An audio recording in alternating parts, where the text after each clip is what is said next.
Eivind Gullberg Jensen, welcome to the Digital Concert Hall. Vadim Repin, also welcome. Thank you for taking me the time.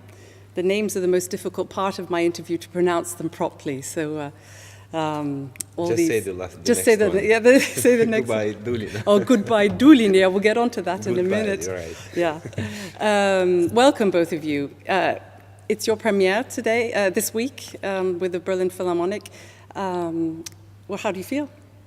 I feel great. It's been a lovely rehearsal period, and of course, every young conductor's dream to conduct the Berlin Philharmonic. So I enjoy the ride, as you say. Have they been nice enough to you? Yes, very nice, and place beautiful, and no, I love the process and the concert so far.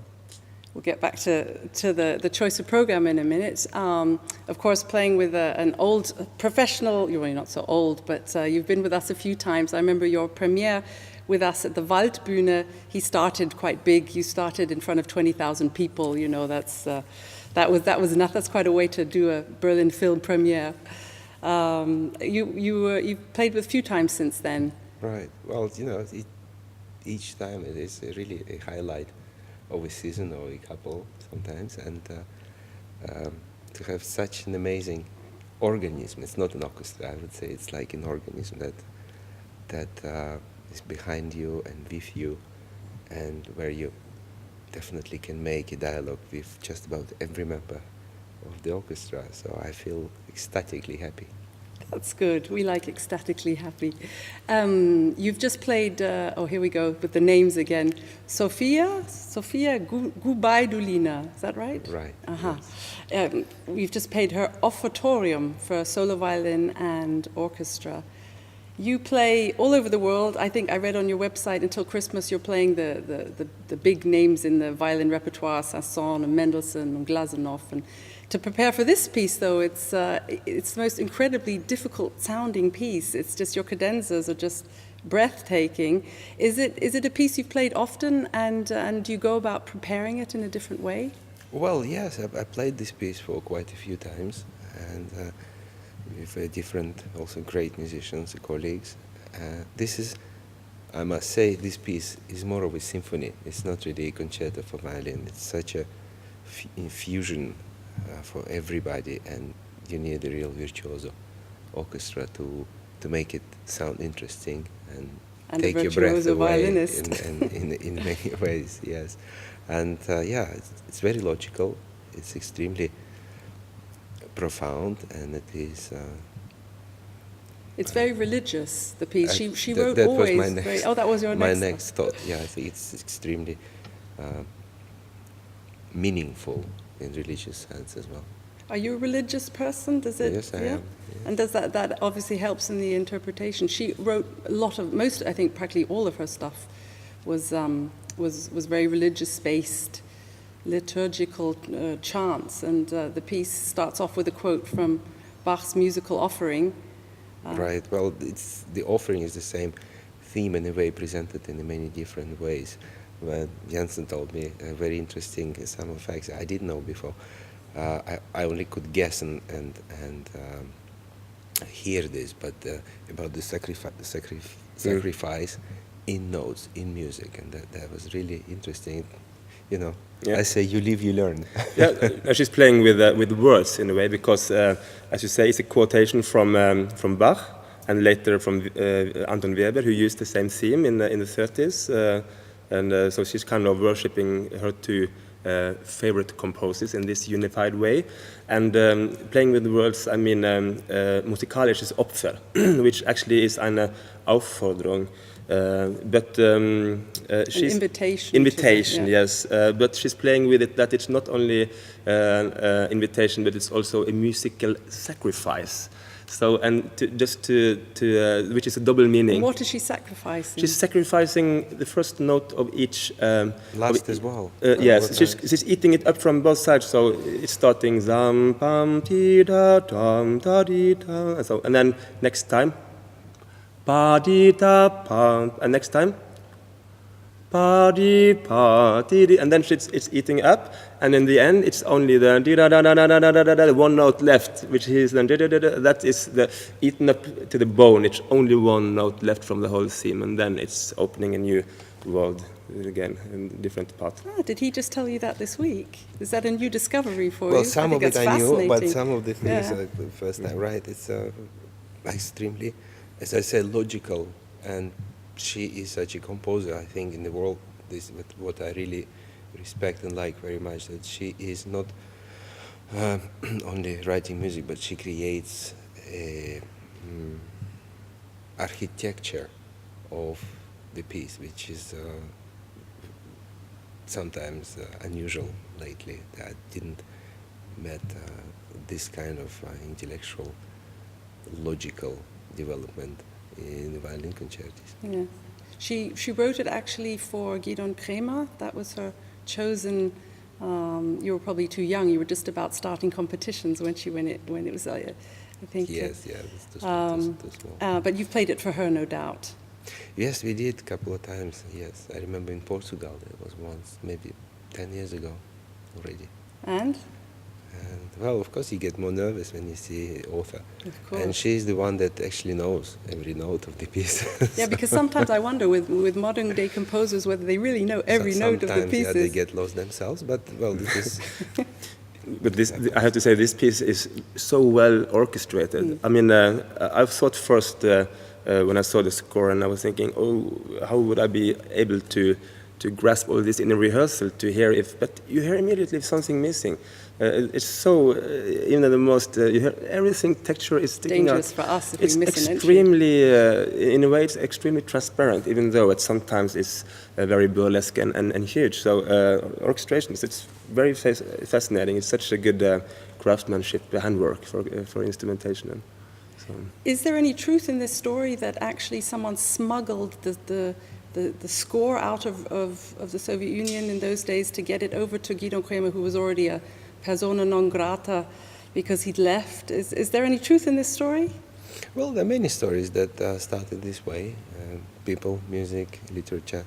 Well, literature is, of course, would be the most heard pieces of art, and music is imaginary, so you cannot say that this is anti-Soviet, anti-whatever. But it could well be. It's definitely become one of the greats in the repertoire, though, hasn't it? Would you think that it's taken its place along the big Definitely concertos? from the pieces of 20th century. Yeah. It's getting more and more popularity, and more orchestras are asking for this. Even though it's so difficult. It's really quite, these cadenzas, I mean, I got completely lost because I was just listening thinking, how does he do that? I tend to say that, 3 notes to play on the violin, one after another, it's already a challenge. So after that, I agree it does, on the same to me at level. least, it doesn't really matter, Yeah. more or less. Yeah. What's the most challenging thing for a conductor about this piece? Well, it's I mean, like you says, it's kind of a symphonic infusion thing. It's not really about accompanying, so it's a different way of accompanying, because you have to know the soloist's intention, and then after that, then you will have to kind of lead a little bit more than you would do in a Brahms concert, where everybody's listening and he's going this way and let's play with. But here you have to take responsibility for his intentions and everybody's well-being of a very complex. It's difficult for the orchestra musicians to know where they are sometimes. So I feel this responsibility of bring everybody together, and it's And making sure they know where they are. You Yes. could see it in our eyes Yes, if we it's, don't know where. Sometimes we have long passages where there's nothing in our parts Yeah. except for tacit. touch it, yeah, Which means don't play or just wait, and it's sometimes quite hard to hear. of course. We need to play it a few more times. Real. For your debut, did you choose the program, or was the program chosen for you? Was the soloist chosen for you, or did you choose him? Or how does this Oh, work? there are many, you see, this whole is like stars. There's so many things. Aha, that you just say- should become a constellation, and then it comes into the place. But it's a long process, actually. And yeah, well, I remember that with Maestro Rattle, I did this piece once when he was still music director in Birmingham, and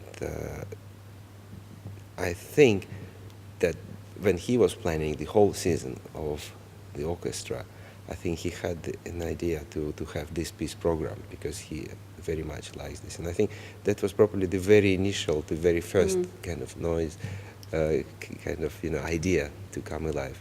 And I think we all went along with this. I think, unless it was your favorite choice as well, because I think when I'm getting invited to orchestras, I give usually three or four things, because you always have to be, you have to be respectful to each other's seasons. And of course, this piece could have been, for example, I don't know, Sibelius Concerto, Bruch, or one of these Warhorses of violin repertoire. It could have been just played a week ago, or it's already scheduled for some of my colleagues. So a little choice is always, I think, it's a sign of friendship. You're quite safe with this one. It doesn't come so often. Yes, absolutely. And your choice, was it your choice of Sibelius? Because, I mean, you're Norwegian, so that's not quite the same country, but it's all Scandinavia. And yes, not Scandinavia. Actually, Finland is not Scandinavia. It's excuse me. No, it's because It's Russia. It's Russia. it is we call Norden, the North Nordic countries. But many say Finland is think that it's public, but Scandinavia is actually a geographic little part of it, specifically, actually without Finland. But I think for everybody from Scandinavia and the Nordic countries, we feel a little bit like Sibelius is our symphonic godfather, and we have all. I've been living so many years in Stockholm and been growing up with Paavo Berggren and everybody, Esa-Pekka, everybody doing the symphony, and other Sibelius so many times. And my professor Jorma Panula is Finnish, so it's I think for most of us we just feel very comfortable with and at home also with Sibelius, and it was much back and forth before we came to this.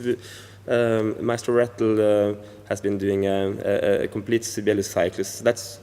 So we went away from the idea and we found a totally different program, which was also fine for me. But then, for some reasons, I think because we are in a Mahler Jubilee and the brass section are so exhausted by huge orchestration, we wanted to do something more normal-sized orchestra. And then Simon said, well, why don't you repeat the first symphony by Sibelius? And yes, it's great for us to have a Nordic conductor do Nordic music. As it's a great experience. But it also, I always think Sibelius just evokes these pictures of lakes and trees and pine trees, and it's just, I wonder how the programming came to couple that with the offertorium. It's an interesting choice anyway. I don't know how that came about. I very often do compare programming with a menu in a nice restaurant. And very often, you need an absolute connection, or you need really something to be there. And very often it becomes, in the end, like, tartare du saumon, smoked salmon, grilled salmon, a little bit salmon eggs. And then you think, oh, that's too much of a connection. Yeah. And very often I find the programs I really can be so far away by time, by epochs, even, and they fit quite interesting when you have an absolute change of decorations. And I think that recently I did the recording violin sonatas with Janacek, Grieg, and Frank. Saw, yes. And it is, that's a very on one interesting side, menu. you have no... Janacek, Grieg, and... Frank. And you have, on the first side, you have absolutely no bridge between them. But in the end, I think it's something like a romantic music at its best from a different points of view, from different background cultures. Something completely different for you two. This is probably the first time you've done the digital concert hall. Yes. Well, you anyway, but for you too, it's not new for us anymore. But it's still, every time when we sit on stage and see the little cameras move, it's like Big Brother. It's they're watching. And I heard, Vadim, that you like all the technical stuff. You've got all your. No, you mean some gadgets. Phones which we're not allowed to mention for you have iPad already? Everything. Well, you see, the thing is, for us travelers, there's so much time that we spend doing absolutely nothing. It's waiting in airports, in airplanes, trains. It's waiting in the dressing room. And, if you go for 1 month away, if you want to take all things that interest you, let's say maybe 2 or 3 books, some video, DVDs or CDs to listen to the music, you need actually 3-4 suitcases to carry it all with you, and you have one Now you gadget have it like this. that can do it all. Yeah. I Which we have won't mention. 120 books on my iPad. I have Yeah. about a few movies that I can watch when I have time. Well- I have House. 7th season just started in America. Oh, so we know what you'll be doing after the concert. Yeah, But the digital concert hall actually is now, they're trying to get onto a smartphone. So, so do you think you'll be in airports and in dressing rooms and hotel rooms? And do you think you'll be watching the digital concert hall live?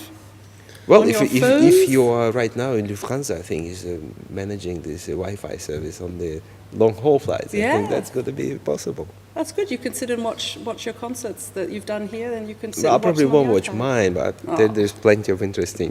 you should just do like Concerts. in America. They have now started to do live matinee shows from the Metropolitan Opera. They show it in Europe in the evening time because it matches with the 6 hours delay. And how would it be the other way around? You showed it on concert halls in America, which would be a matinee Much in easier. America. You That's could true. do it almost live. You could. I know that we have fans, diehard fans in Japan that actually get up in the middle of the night to watch our concerts Ooh. live. So that's all coming for the future. But it's great to have you both here, and thank you for a great week of music, and thank you for talking to me. And Thank you too for making this great music with us on stage and off. It's a pleasure. Thank you very much. It's a pleasure. Thank you.